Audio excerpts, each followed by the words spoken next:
This is the news on top of the hour. Live from our studio in Georgetown. Kaieteur Radio, 99.1 FM.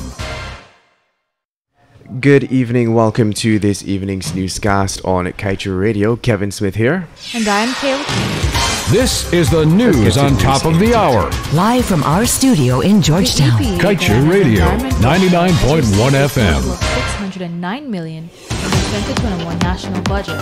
However, Her time is now 17 hours 1. Kayla King here with your news in capsule. The EPA, Guyana's environment watchdog, has received a total of $609 million in the 2021 national budget. However, Dr. Vincent Adams, the former head of the agency, says the capital allocation in that sum is not enough. Adams explained that the total sum is merely $50. Does not possess the most basic operating equipment. Dr. Adams recommended that the budget be considerably increased based on the estimates needs outlined by the agency.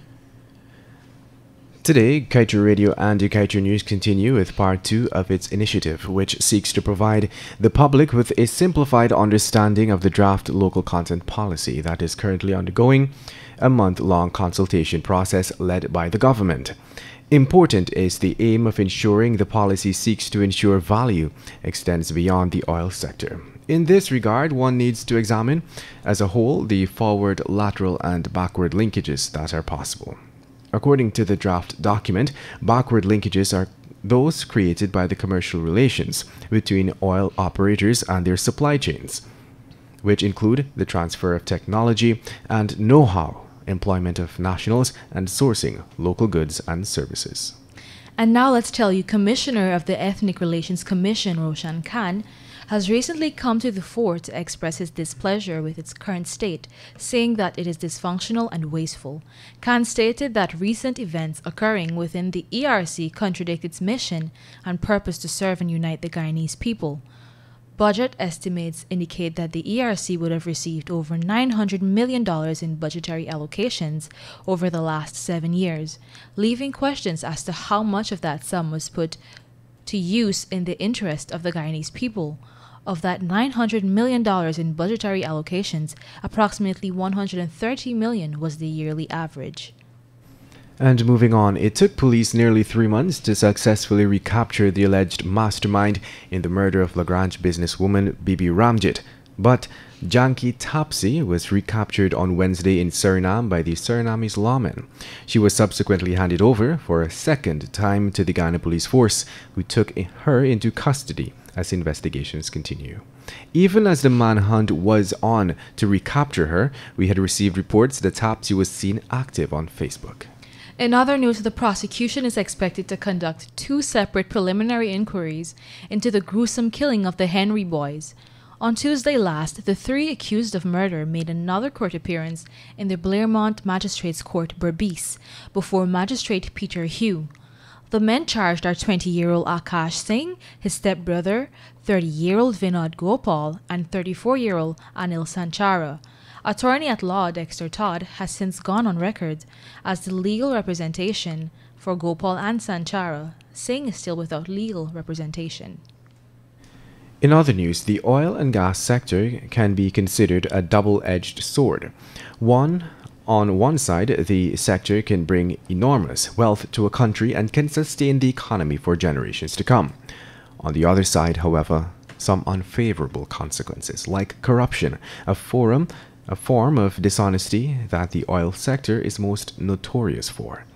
With this in mind, Rudolf Elias, CEO and Managing Director of Suriname's state oil company Staatsolie, said that a national strategic plan on how the oil monies are spent plays a key role in keeping corruption at bay.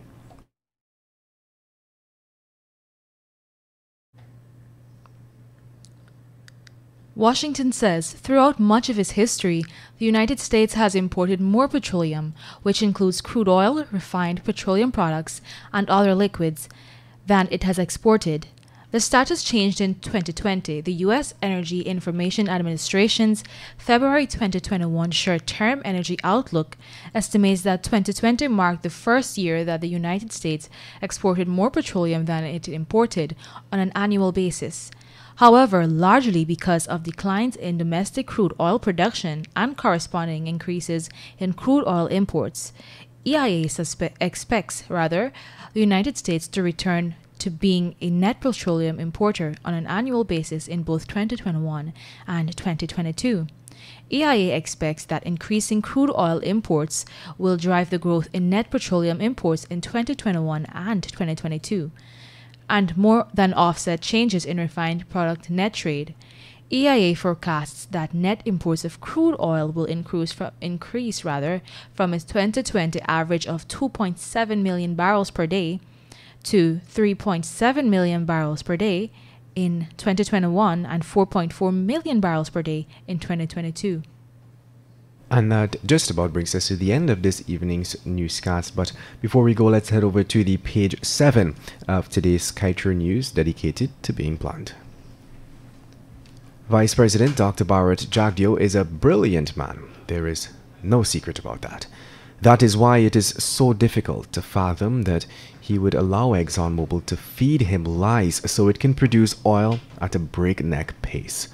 Meanwhile, in Suriname, there is no hurry to deplete the oil reserves.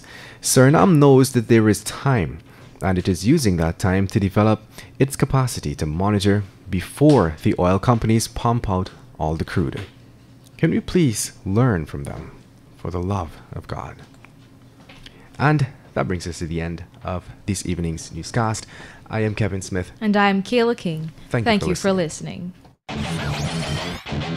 Want value for your advertising dollar? Then place your ads on Kaieteur Radio's newscasts. Streamed live on 6 different mediums, reaching hundreds of thousands.